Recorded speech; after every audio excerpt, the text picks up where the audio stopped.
Continuando con esta obra de recuperar el realismo de Hubert Dreyfus y Charles Taylor, nos habíamos quedado en la cuestión de la comprobación de las creencias, ¿no? Ya estamos justo en otro ámbito importante que van a ir desarrollando estos autores a través de su propuesta filosófica. Entonces, aquí se trata de abordar la comprobación de las creencias.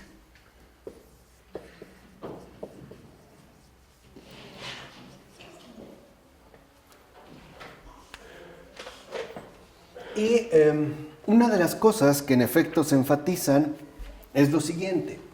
Si no podemos saber nunca si nuestro lenguaje, nuestras ideas o nuestras categorías se corresponden con la realidad, si solamente establecemos un abismo entre lo que decimos y la realidad, es decir, si no corresponde realmente nuestro lenguaje, nuestras ideas, categorías, con lo que las cosas son en sí mismas, la pregunta fundamental sería, ¿qué garantía tenemos entonces al hablar de esa realidad que nos trasciende? No tendríamos absolutamente ninguna garantía para hablar de aquello de lo cual en efecto nos trasciende. Entonces, este es como un problema importante que no se puede pasar por alto. Si realmente lo que decimos para nada corresponde con las cosas como son, entonces no podríamos ni siquiera, en términos genuinos, hablar de aquello que supuestamente nos va a trascender. Dice, por ello, no debemos olvidar cómo es que en efecto se va configurando ciertamente nuestra experiencia humana fundamental, siempre en vinculación con la realidad. Dice, por ejemplo, en primer lugar, nosotros hemos de determinar la escena que está ante nosotros, ¿no? O sea, esta determinación es fundamental. Dice, incluso a menudo es ya un proceso tan natural que se produce al instante, pero en determinadas situaciones podemos cobrar conciencia del mismo. O sea, la realidad siempre nos circunda porque nosotros estamos insertos en la realidad. Y esto es justo lo que a nosotros nos mantiene en contacto. Y siempre estamos precisamente en una determinada situación. De ahí que, aunque en un sentido un tanto diferente, también el filósofo Gabriel Marcel dijera que en efecto somos seres en situación. Nosotros ya estamos precisamente situados en un acontecer muy particular. Cada uno de nosotros, bajo cualquier circunstancia de su vida, ya se encuentra bajo una determinada situación. Es decir, ya estamos nosotros situados, ¿no?, de una manera fundamental. Dice, por ejemplo, de tal manera que cuando nosotros ya estamos en la realidad, ya nos encontramos en una determinada situación, entonces esta misma escena, ¿no?, de la cual formamos parte, se ordena ante nosotros, por ejemplo, en objetos. Y se organiza en figura y fondo. Ahí hay, digamos, como una dimensión especial. Entonces, realmente, lo que opera de una manera automática es nuestro esquema corporal. Recuerden que eso también es lo que nosotros hemos venido insistiendo, ¿no?, desde que iniciamos este texto. Nosotros poseemos una experiencia fundamental que de hecho es preconceptual, porque nuestra experiencia fundamental, en tanto formamos parte de la realidad, es una experiencia encarnada. Esa es nuestra experiencia primaria, esa es nuestra verdadera experiencia fundamental.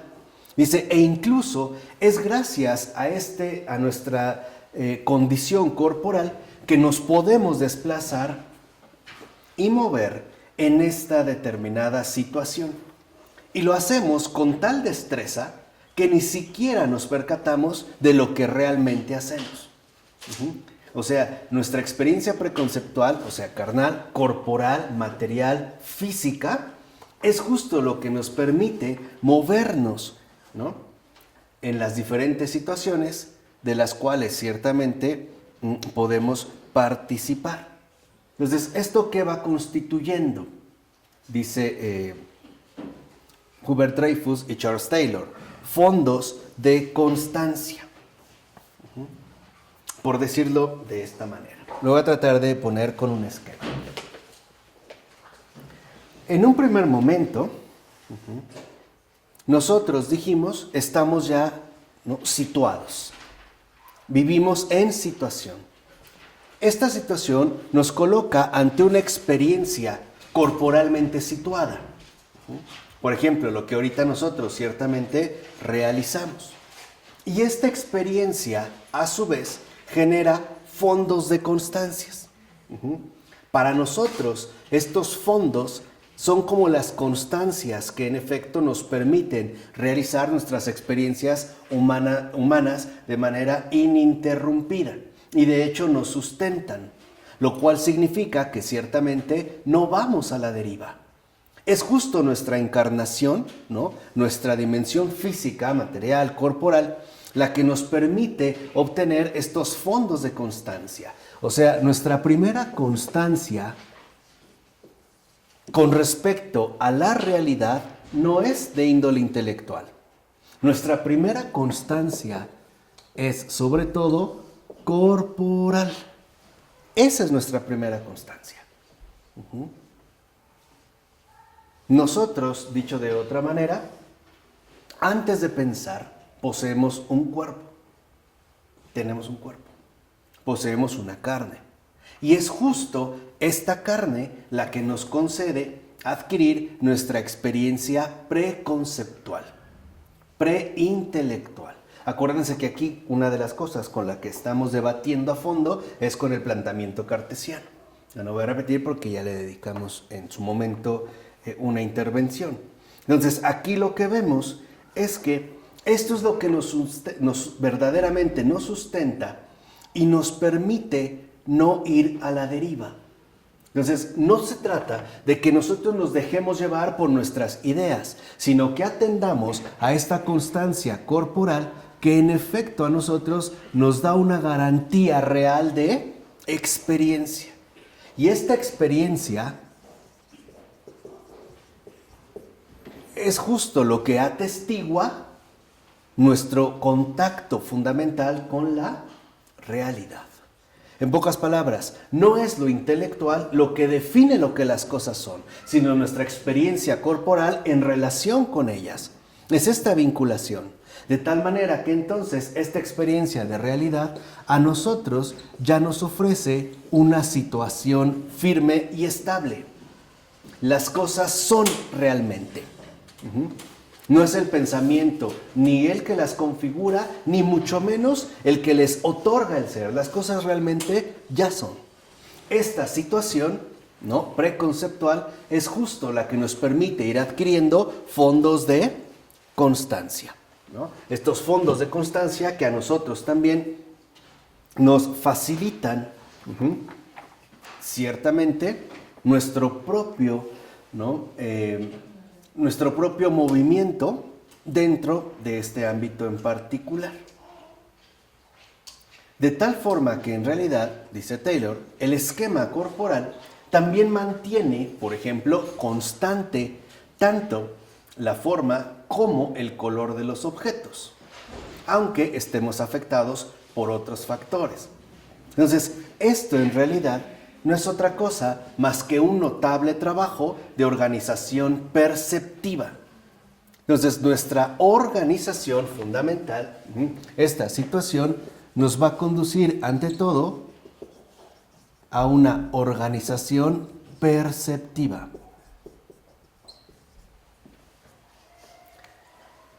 Por decirlo de otra manera, nosotros estamos situados en una experiencia corporalmente dada, aun cuando no estemos pensando.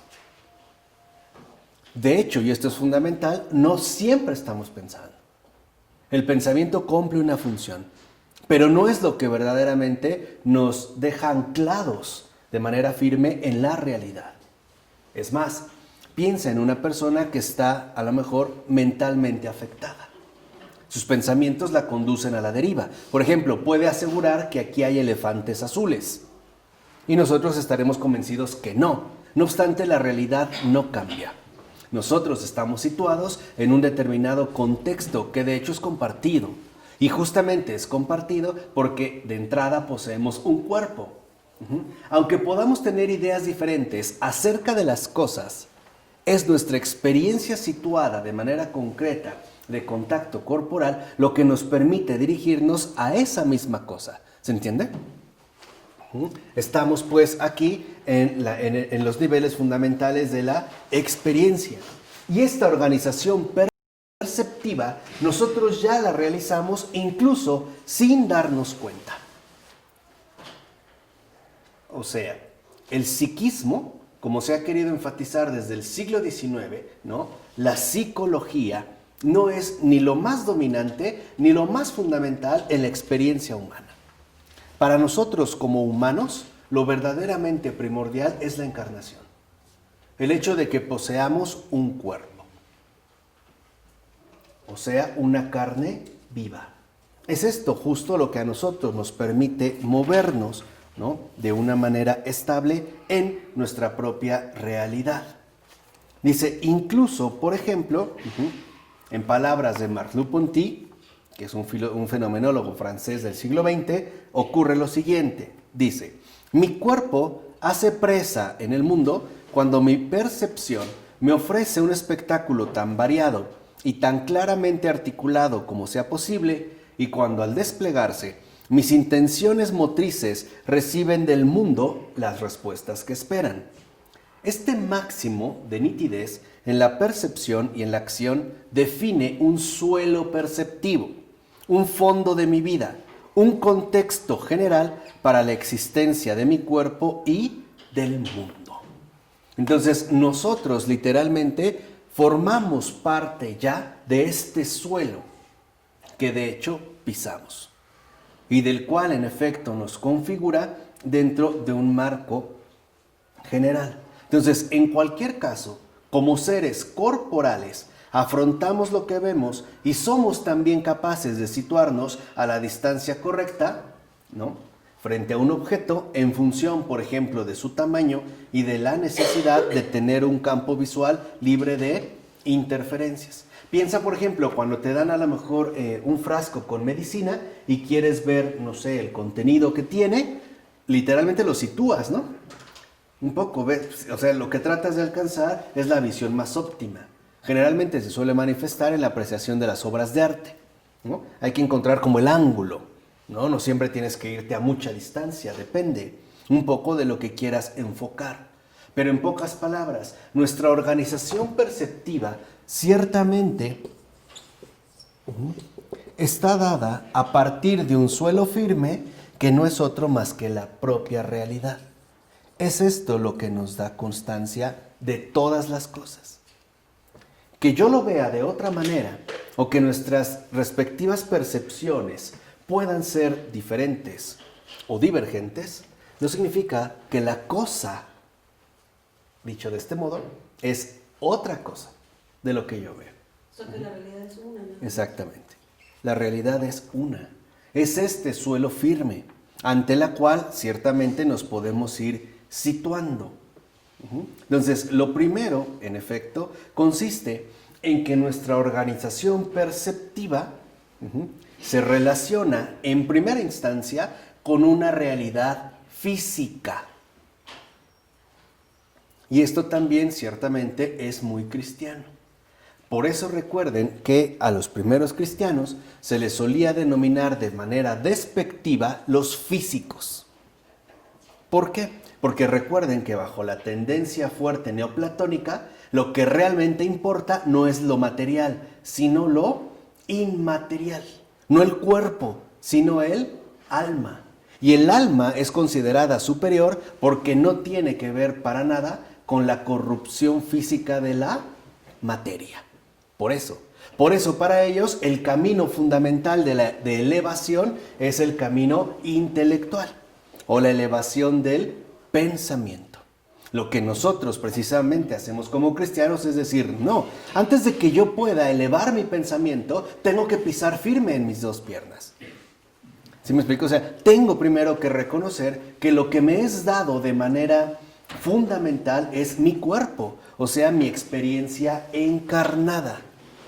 Y es justo porque tenemos una experiencia encarnada que estamos anclados firmemente ante esta realidad, la cual, como precisamente nos dijo muy bien Amanda, es una. En pocas palabras, el relativismo se puede dar al nivel de las posturas intelectuales que uno defina. Pero no quiere decir que entonces la realidad es diferente. En pocas palabras, el relativismo se puede dar al nivel subjetivo de las opiniones. Pero lo que no cambia es este suelo. Este suelo firme que en efecto llamamos ¿qué? Realidad. Esta es, digamos, como la experiencia más primordial. Y también esta experiencia corporal física también nos denota a su vez nuestra propia limitación física. No podemos cubrir por completo todo lo existente. Por ejemplo, por muy buena visión que tengamos, no alcanzamos a ver bien a cierta distancia. Por muy buen oído que tengamos, no alcanzamos a escuchar incluso frecuencias que a lo mejor unos animales sí son capaces. Alguien puede tener un oído muy fino, pero literalmente no lo escucha todo. ¿Sí? O sea, esto a su vez también nos muestra que también poseemos una verdadera limitación. Y no obstante nuestra limitación, lo primero que nosotros adquirimos ante esta realidad, otra vez, no es una idea, sino una destreza. Aprendemos a estar anclados en esta realidad. Observemos brevemente a los bebés. Por ejemplo, con lo primero que un bebé batalla es con su propio cuerpo. No lo puede coordinar. Intenta, no puede, o sea, incluso le enseñas a lo mejor un juguetito, estira la mano, pero no lo alcanza. O sea, lo primero que tiene que obtener es la destreza en su propia existencia encarnada. Vamos, nuestra primera destreza es material, no intelectual. ¿Sí se entiende? Incluso se ve hasta de manera muchísimo más tosca, por ejemplo, en los primeros intentos del gateo o en los balbuceos. ¿Por qué un bebé no habla de inmediato? Porque tiene que adquirir una destreza lingual. O sea, tiene que adquirir la destreza de la lengua que tiene para poder emitir un sonido articulado. ¿Me explico? No es, o sea, otra vez el psiquismo, ¿no? El psicologismo de que todo está finalmente que en la mente. No es cierto. Esto puede darse a una cierta edad, pero esto no cambia que nosotros comenzamos por aquí. Ahora entienden, por ejemplo, para que vean la relevancia que esto tiene, ahora entienden el por qué no es aceptable el aborto. ¿Contra qué se está tentando? Contra el cuerpo de un otro. Contra un cuerpo, punto. Un cuerpo de un otro, o sea, es un cuerpo, es una célula, pero es material. ¿Sí? El argumento que defienden muchas veces los abortistas es que no es un ser pensante, que no tiene conciencia, es que eso nos vale. ¡Ti! Eso no es lo central. Lo central es que ahí ya hay justamente una organización perceptiva que consta justo por la presencia ¿qué? Corporal. Así sea diminuta, pequeñita, pero es material. ¿Sí o no? Sí. Y eso es lo que a veces olvidamos. Por eso, como cristianos, ciertamente nos encanta coquetear, ¿no?, con la influencia pagana del neoplatonismo. Nos gustan las cosas no materiales y más como los está promoviendo hoy en día nuestra respectiva cultura. Por ejemplo, hoy muchas veces en lugar de tener la molestia de estar frente a otra persona, pues prefiero una videollamada, ¿no? La realidad virtual. Hoy se dice que somos materialistas, no es cierto, eso es una vil mentira. Hoy somos bien inmaterialistas, al grado de que incluso ya ni siquiera soñamos con tener un baúl lleno de lingotes de oro, pero sí una cifra electrónica en alguna cuenta bancaria. Hay mucha gente que literalmente no toca el dinero. Lo transfiere, lo recibe, lo da acá. Es más, por eso el auge de los bitcoins, ¿no? Llamado el dinero electrónico. ¿no? O la estimulación sensorial a partir, por ejemplo, de la realidad virtual, sobre todo en las gafas 3D. No somos materialistas, yo no sé de dónde sacan esto, ¿no? A lo mejor desde la moda que impuso Madonna, ¿no? Con su chica material. Pero en realidad, si eso es ser material, es un materialismo bastante ridículo, ¿no? Prosaico. Pero bueno, entonces aquí lo fundamental es que eso es lo fundamental. Por eso es no al aborto. ¿Cómo comienza la vida humana? Con la materia, exactamente. Ahí hay algo material. Por eso el legrado, y hay que decirlo como es. Por eso la píldora, ¿no? Justamente abortiva. ¿Qué es lo que genera? ¿No genera un sangrado? No se quita cambiando la idea. No sé, a ver, ¿por qué no le dicen simple y sencillamente, te vamos a hacer hipnosis y de aquí vas a salir convencida que no tienes embarazo? Aunque saliera convencida, la panza le va a crecer, punto. Y hasta se ve de manera física. ¿Entendemos? Y esto es material, o sea, esto es lo que hoy nosotros debemos justamente de recuperar. Entonces, aunque tenemos nosotros ciertamente limitaciones, no por ello desarrollamos una adecuada, ¿qué? Destreza. Que en efecto, mientras más elaborada sea, tendrá mayor organización perceptiva al grado de que prácticamente ni siquiera nos daremos cuenta de lo que estamos haciendo. ¿Qué sucede cuando comemos? Literalmente ponemos atención, por ejemplo, al gesticular mandibular que realizamos. Muchas veces la gente está comiendo, ¿no? O tomando una clase, están moviendo el pie. Ah, ahí ya le llamó la atención. Ven, de inmediato lo detiene. Pero ¿eras consciente de ello? No. No obstante, con ello puede obtener cierta comodidad o una mejor circulación de sangre o simplemente tratar de espantar la somnolencia, qué sé yo. Pero eso es parte de su destreza. ¿Sí me explico? De hecho, lo hacemos de manera tan natural que no nos damos cuenta, a menos de que alguien nos llame la atención sobre eso. No sé si les ocurrió que a lo mejor siendo estudiantes pasaba el profesor o la profesora y te decía, siéntate bien. Y como que te caía el 20, ¿no? Ah, ¿sí, ya ven? Ah, entonces sí me acomodo. Pero si no, no. Entonces, lo importante aquí es lo material. Entonces, ¿qué sucede pues? Solo cuando se interrumpe este proceso de naturalidad en el cual nosotros ciertamente, ¿no? Nos movemos, o bien hay una cierta perturbación, ahora sí, nos vemos obligados a situarnos ante esta nueva situación. ¿Qué sucede si una persona entra todos los días a su oficina haciendo el mismo acto para abrir la puerta? Y ya te lo hace rápido. Pero ¿qué pasa si en algún momento no abre? ¿Qué sucede? Exacto. Te vuelves a situar.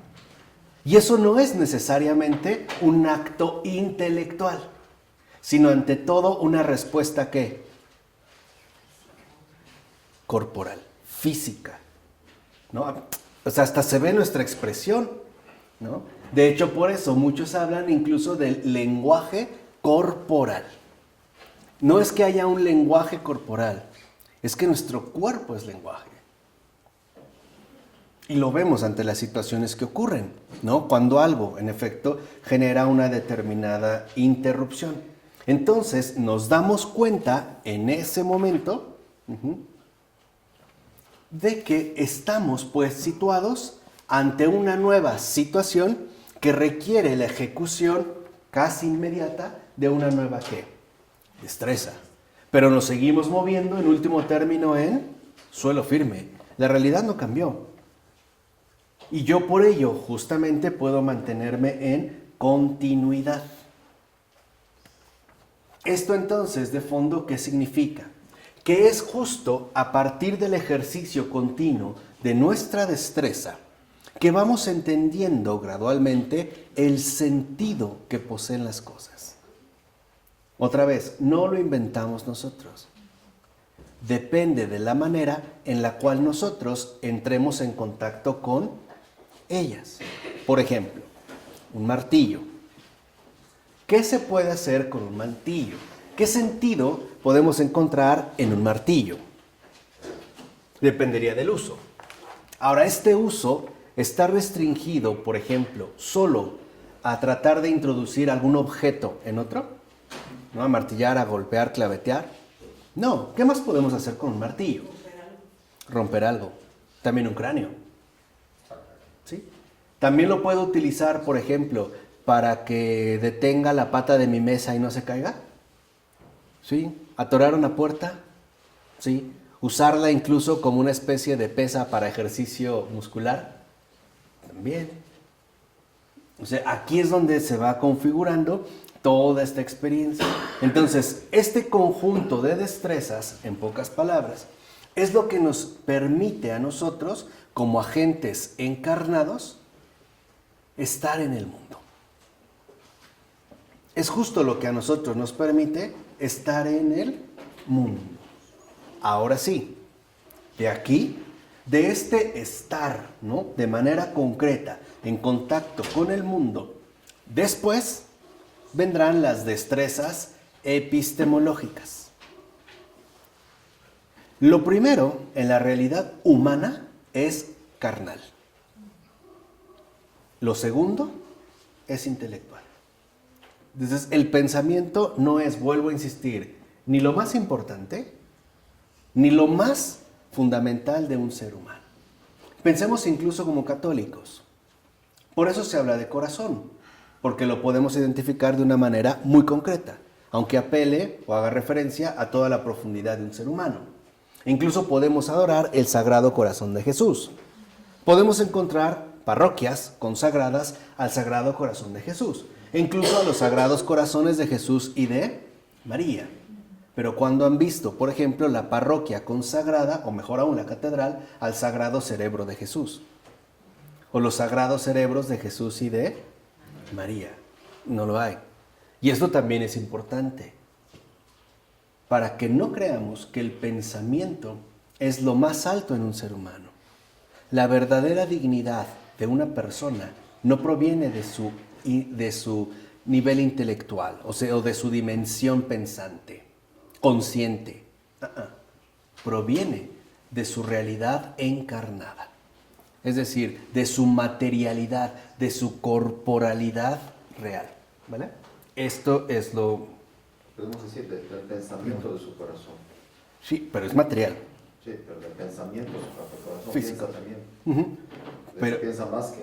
Claro, pero este corazón en primera instancia es material, es físico, ¿no? Pues en este caso en concreto. Entonces, ahora sí, de estas destrezas, dijimos, ¿no? En tanto seres encarnados, después también vendrán un conjunto de destrezas.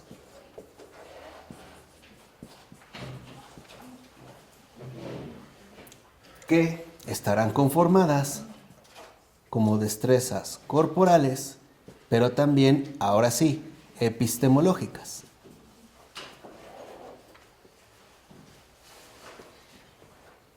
Y este conjunto de destrezas, en las cuales ya ahora sí se hermana, ¿no? Lo corporal y lo epistemológico, es justo lo que a nosotros nos permite a su vez adquirir una experiencia estable.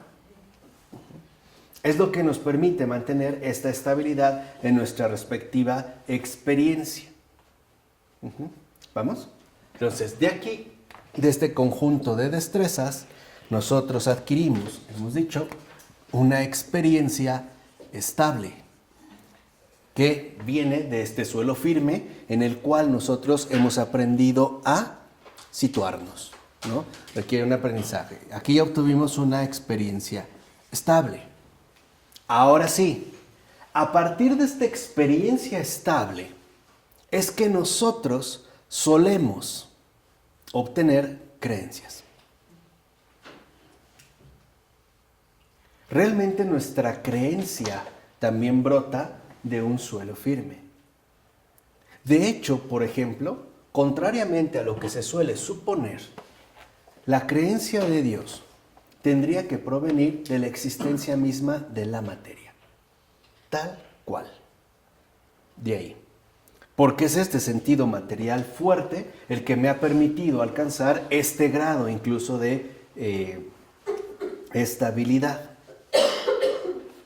Dice, e incluso, por ejemplo, si nosotros que quisiéramos ser precavidos o sospecháramos, ¿no?, que estamos siendo víctimas de un engaño, También podemos recurrir a un acervo mayor de estas destrezas epistemológicas para comprender si el trasfondo es normal o no lo es. ¿Qué quiere decir? Que justo en nuestra experiencia nosotros no estamos obligados al error. Nada nos obliga al error, porque la materia no es un error. Ni es engañosa, ni es putrefacta, ni es nefasta, ni es un fallo, ¿no? Como podían sostener, por ejemplo, los gnósticos, o en general los maniqueos. Hay dos principios, ¿no?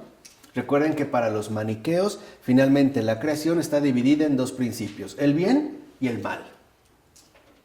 Y, obviamente, del lado del mal está el diablo. Y lo que se le adjudica al diablo es la creación precisamente de la materia. Y por ende de la carne, de lo material. Entonces, este mundo ¿sería bueno o malo? Malo.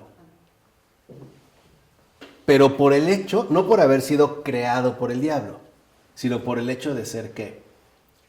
Material. ¿Se acuerdan cuando vimos la fe de los demonios? ¿Qué es lo que más detesta?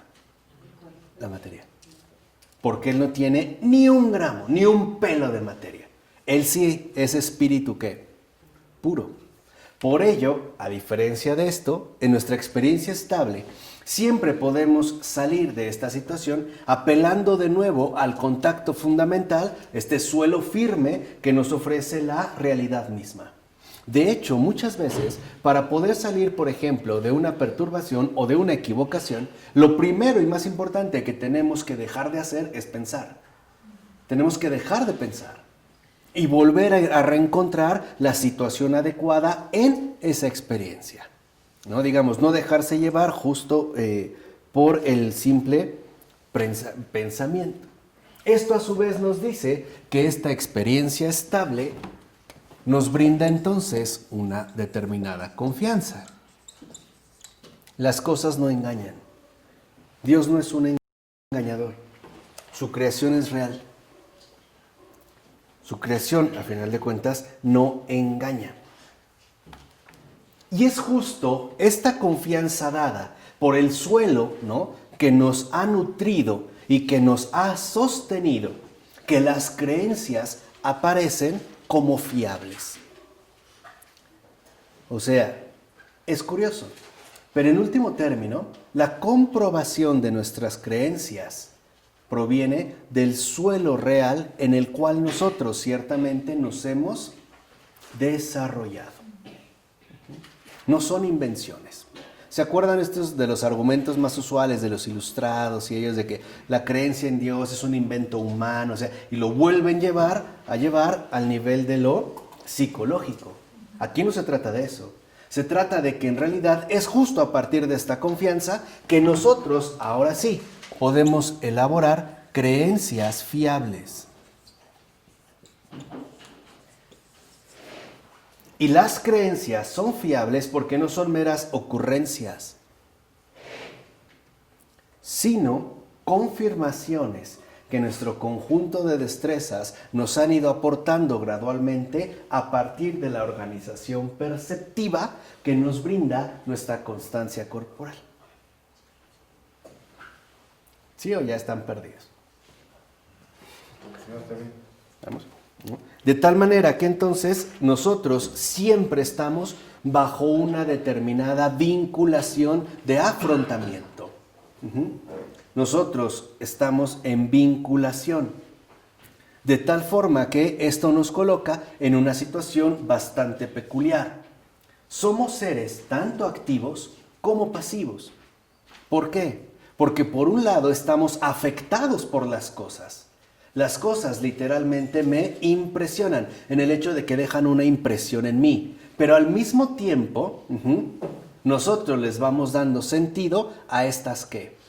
A estas cosas. O como diría el gran Urs von Balthasar en su trilogía, sobre todo en la teológica, en el volumen número 1, muy erudito, ¿eh? Dándoles recomendaciones. En el volumen número 1, ¿no? Este es justo la comunidad entre el sujeto y el objeto. El sujeto no está completo por sí mismo, necesita del objeto. Y el objeto igual, requiere del sujeto.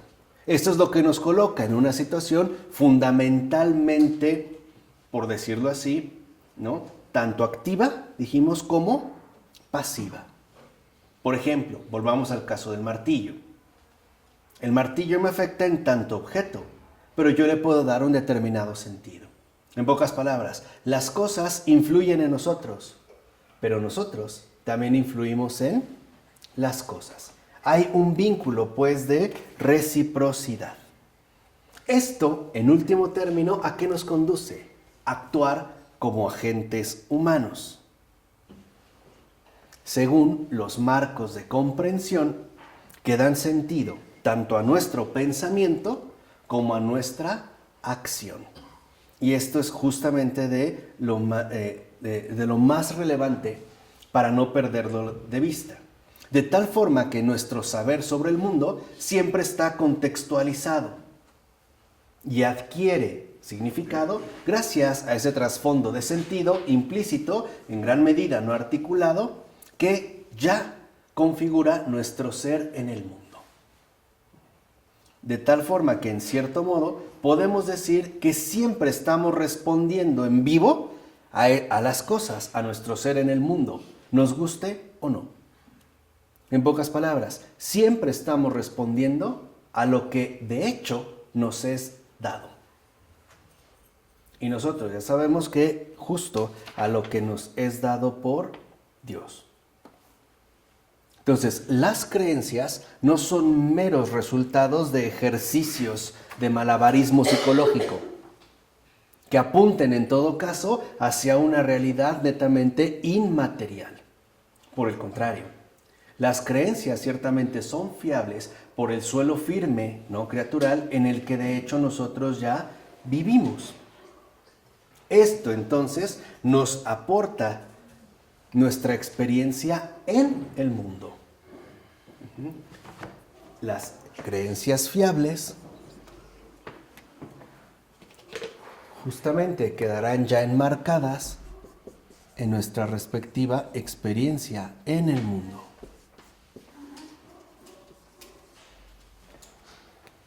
Y no olviden que estamos hablando justo de este mundo material.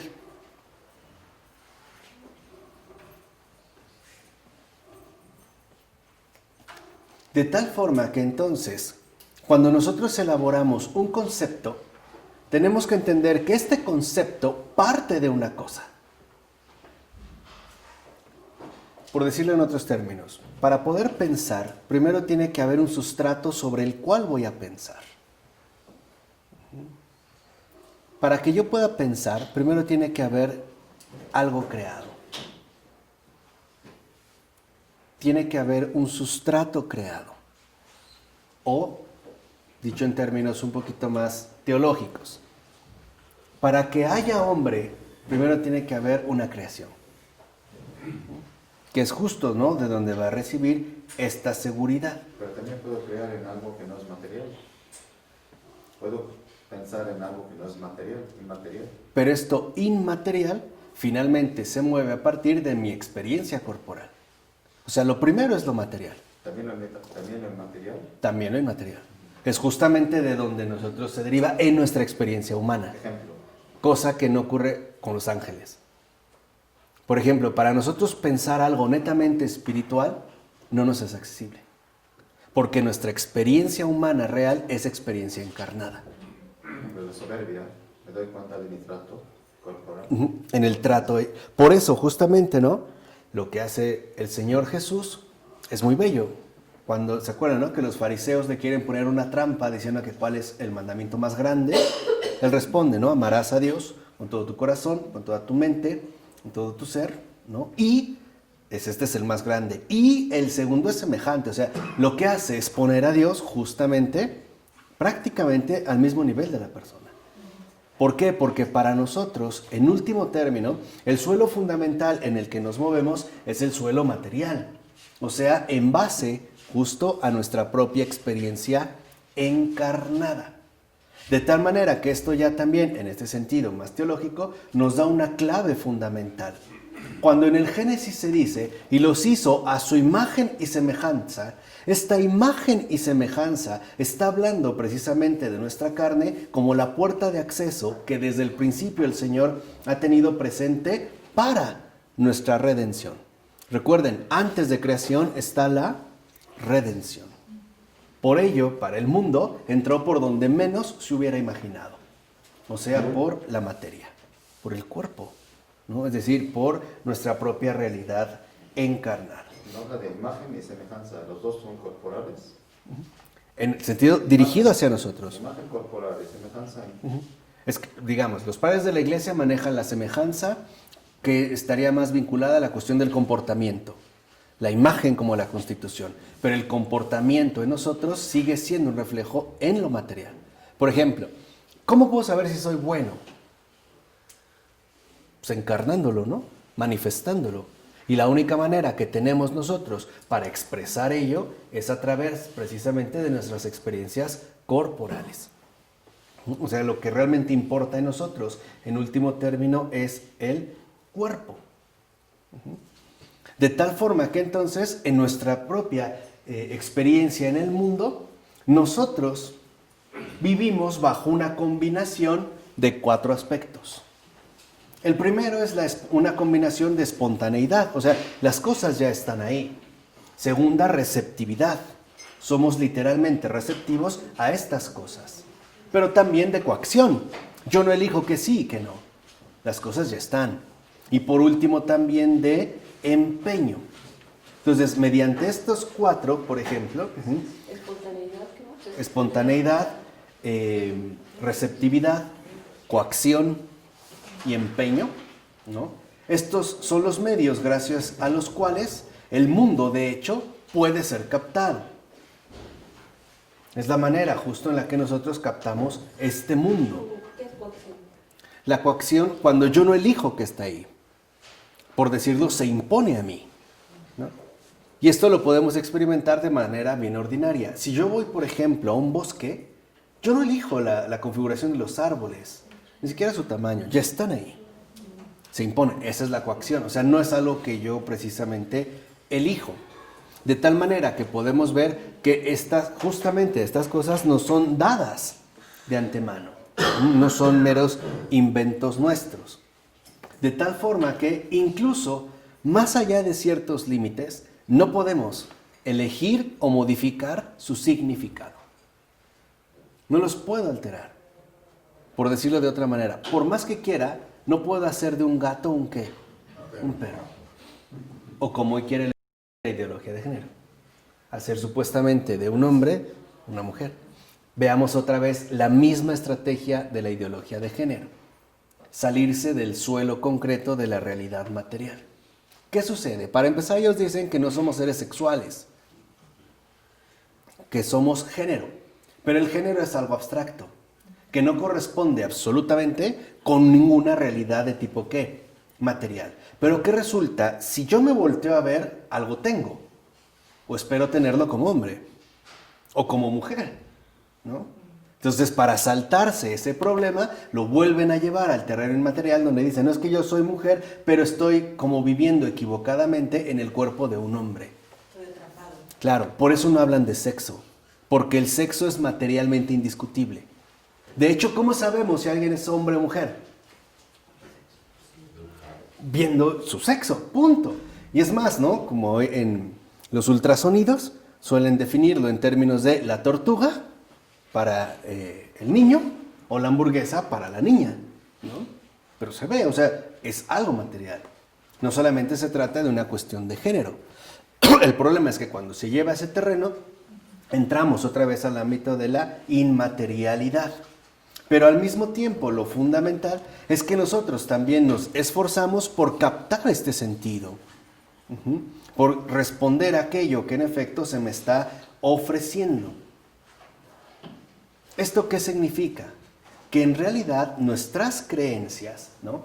La comprobación de las creencias, en último término, proviene de nuestro trato encarnado con el mundo. Nuestra experiencia en el mundo proviene justamente de un trato encarnado. De ahí. Podemos decir de una manera radical, ¿por qué creo en Dios? Porque tengo un cuerpo. Porque es gracias a este cuerpo que he podido adquirir experiencia en el mundo. Y por lo tanto tengo el suelo firme para poder basarme en el trato encarnado que no defrauda. Por ahí, si lo ven, es otra línea completamente distinta a la que solemos nosotros adoptar. Creemos que la creencia se debe de justificar en argumentos lógicamente invencibles. E incluso en sugestiones meramente ¿qué? Intelectuales. Pero no el propio Jesús, es justo lo que vino a derribar. Véanlo en dos, les voy a dar nada más dos detalles bien importantes al respecto. Primero, una vez que Jesús resucita y ya es el Rey de Reyes, el nombre sobre todo nombre, se le ha dado todo honor, toda gloria, ¿no? En el cielo, en la tierra, en los abismos. ¿Qué es lo primero que se le ocurre al glorioso resucitado? Cocinar. Un gesto que pudiera parecer de lo más banal. Se pone a asar pescado. Por eso los discípulos al principio no lo reconocieron. ¿Por qué? Esperaban Otra cosa. No. La resurrección es 100% compatible con la experiencia que en el mundo. Así se ve que es real. Por eso la resurrección es real. No necesitamos estupideces fantasiosas para suponer la resurrección, que es un detalle muy bello. Y segunda, ¿se acuerdan que también cuando Jesús, ¿no?, ha resucitado, las primeras que van son las mujeres? Se les aparece un ángel, les da la noticia. No entran al sepulcro. Van y le dicen a Pedro y a Juan. Y los dos salen, ¿no? ¿Y cómo llegan al sepulcro? Corriendo. ¿Quién llegó primero? Juan, porque era más joven. ¿Pero entró? No. Le da el paso a Pedro. La iglesia va primero. No el curioso ni el solitario. Va Pedro. Y el Evangelio dice nada más, ¿no? Se asomaron al sepulcro y creyeron. ¿Se les apareció un ángel? No. ¿Vieron algo ahí raro? No. Entonces, ¿por qué el Evangelio dice, vieron y creyeron? Para empezar, vean, otra vez, por favor. ¿Qué vieron? No, ¿qué volé? No sean herejes. ¿Qué vieron? No está, el cuerpo no está. Entonces, ¿qué vieron? El vacío. Lo físico, o sea, la piedra. ¿Nada más la piedra? No, La sábana, ok. Vean, perfecto. Vean, para que entiendan la luminosidad del resucitado. Se asomaron al sepulcro, vieron y creyeron. Los dos. Vieron. ¿Qué vieron? Un sepulcro vacío. Pero había un detallito. Había una sábana. Hay un sudario con el cual solían cubrir justamente a los difuntos, a los cadáveres. Ahora, con ver eso ya, alguien podía haberlo robado y dejarlo ahí. Imagínense unas vendas tiradas, ¿no? Una tela por ahí. ¿Por qué creyeron? ¿Qué había? ¿Qué les dejó Jesús? Pues la fe, ¿no? Una firma. Les dejó una certeza material. Por ejemplo, Jesús dobló de tal manera la sábana como lo solía hacer solo él. Por ejemplo, a lo mejor dejando un borde más doblado. ¿Habían vivido con Jesús o no? ¿Cuántas noches pasaron juntos? Jesús doblaba su cama. Hacía su cama y doblaba las cosas de una manera muy peculiar, especial. De la misma manera, el resucitado, una vez que ha recuperado, ¿no?, su cuerpo glorioso, ¿qué es lo primero que se le ocurre hacer? Hacer la cama.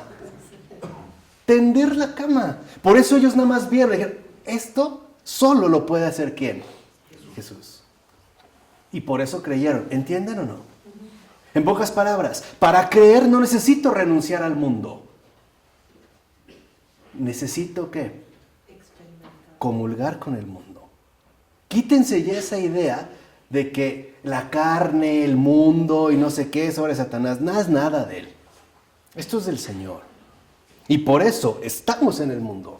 Porque el mundo, en último término, en tanto materia, en tanto confiable, es justo. Es justo. La obra de Dios lleva su sello.